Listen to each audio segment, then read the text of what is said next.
Meu filho tem tido um procedimento interessante, assim, um comportamento que se repete, né, que para mim comunica algo importante, eu diria. Bom, o Matias tem 1 ano e 11 meses, vai fazer agora, né? 1 ano e 11 meses. E funciona mais ou menos assim. Tá na hora de tomar banho, né? Então eu chamo Matias, vamos lá, tá na hora de tomar banho.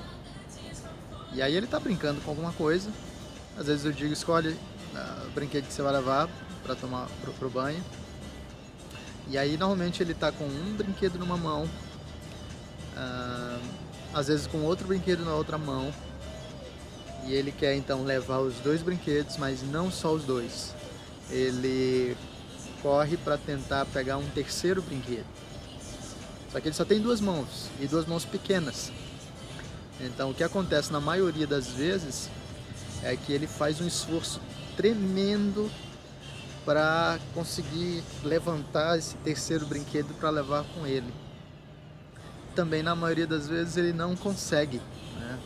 Ou ele não consegue nem levantar, ou até levanta, mas o brinquedo cai e ele não tem como pegar. E o que acontece, né, após isso é que ele fica profundamente irritado, né? Ele demonstra toda a sua agonia, toda a sua inquietação por não conseguir levar esse terceiro brinquedo. Então é como se ele ansiasse profundamente fazer mais do que ele consegue de fato. Levantar um terceiro brinquedo quando ele só tem duas mãos pequenas, dar conta de algo que ele não consegue dar.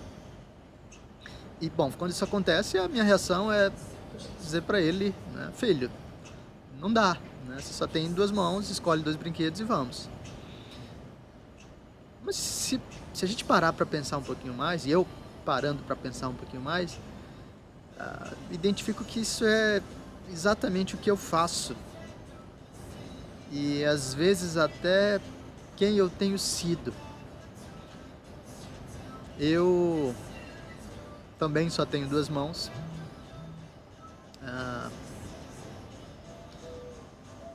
E eu tenho uma capacidade de produção limitada, eu tenho uma agenda limitada, eu tenho apenas 24 horas no dia, né?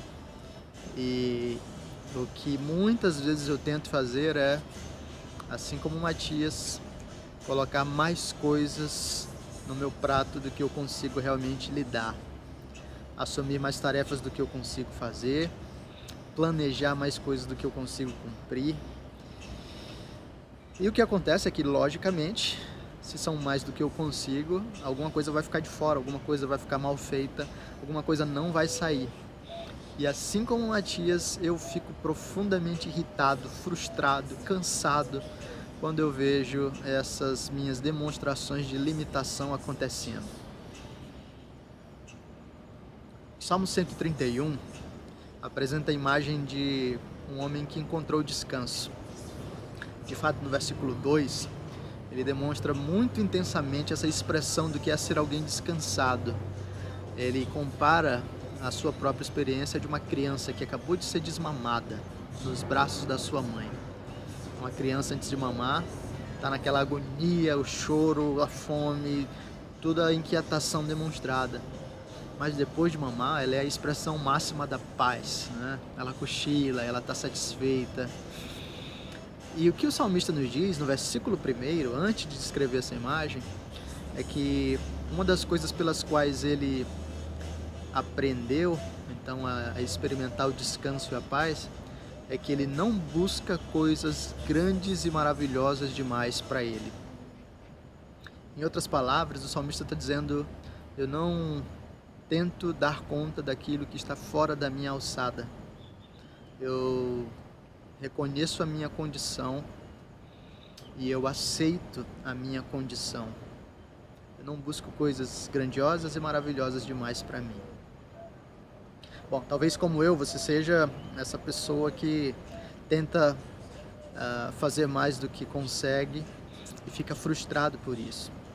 Isso pode acontecer de várias formas. Talvez você seja uma mãe que gostaria de ser a mãe perfeita e fica muito frustrada quando percebe que você não é a mãe perfeita.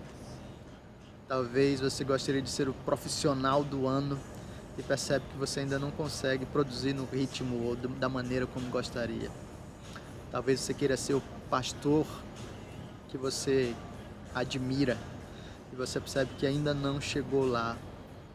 Talvez você esteja tentando conquistar a sua própria redenção, né? O senso de valor, de justiça e de aceitação, e fica frustrado quando percebe que essas coisas não estão nas suas mãos.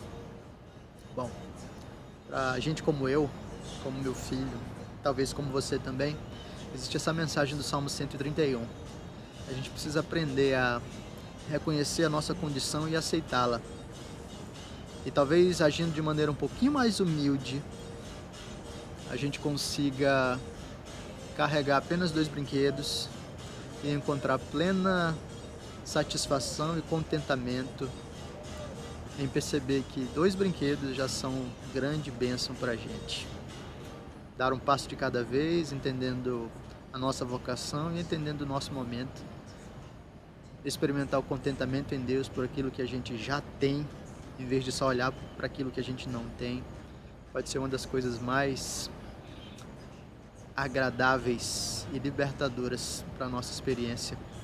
Porque finalmente a gente vai descobrir que, no fim das contas, a satisfação não está no que a gente faz, no que a gente consegue carregar, no tipo de imagem que a gente consegue projetar, mas em quem nós somos diante de Deus. Porque Ele sim pode todas as coisas, Ele sim faz todas as coisas, para que eu e você tenhamos essa experiência de redenção e graça de uma maneira que jamais poderíamos fazer.